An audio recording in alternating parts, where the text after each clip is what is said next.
1 नवंबर को करवा चौथ है। पति की लंबी उम्र के लिए, माता लक्ष्मी, गणेश और रिद्धि सिद्धि की कृपा पाने के लिए महिलाओं के द्वारा इस व्रत को किया जाता है।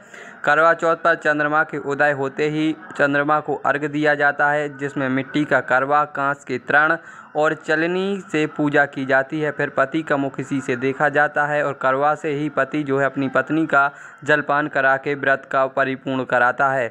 इसका महत्व विशेष है। तृण से जल देने की वजह से जल शीघ्र से शीघ्र देवताओं तक पहुंचता है। चलनी में सहस्त्र छेद होते हैं और इसमें मुख देखने से पति की आयु सहस्त्र वर्ष होने की महिलाएं कामना करती हैं। करवा चतुर्थी का व्रत पुराणों में करक चतुर्थी के नाम से प्रचलित है। करवा चतुर्थी के दिन माताएं निराहार रह करके अन्न और जल का त्याग करके पति की लंबी आयु की कामना के लिए इस व्रत को करती हैं। पुराणों में ऐसी कथा है, प्रजापति दक्ष ने जब चंद्रमा को श्राप दिया, जाओ तुम क्षीण हो जाओगे, जो तुम्हारा दर्शन करेगा उसके जीवन में कलंक आएगा। चंद्रमा रोते रोते शंकर भगवान के पास में पहुँचे, हमारा तो कोई चतुर्थी के दिन दर्शन ही नहीं करेगा। तब शंकर भगवान ने कहा था, सब चतुर्थी को छोड़िए, कार्तिक माह के कृष्ण पक्ष की जो चतुर्थी आएगी उस दिन तुम्हारा जो भी दर्शन करेगा उसके जीवन के सारे जो दोष हैं, जो कलंक हैं, वो सब मिट जाएंगे, नष्ट हो जाएंगे। माताएं प्रातःकाल 4 बजे से लेकर के जब चंद्रमा उदय होता है तो उसको अर्घ्य दे करके अपने व्रत की परिपूर्णता करती हैं।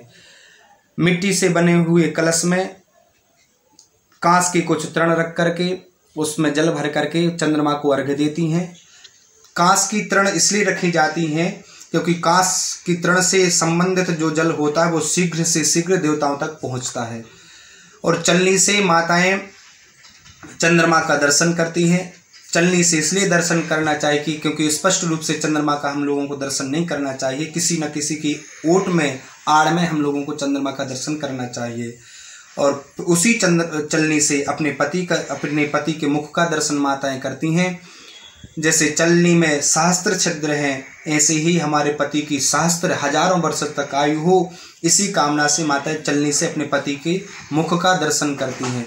इस प्रकार का व्रत करने से पति की लंबी आयु, घर में सुख शांति समृद्धि का वास, गणेश भगवान की कृपा से चतुर्थी के दिन उनके घर में रिद्धि सिद्धि का वास, सुख शांति समृद्धि का वास होता है।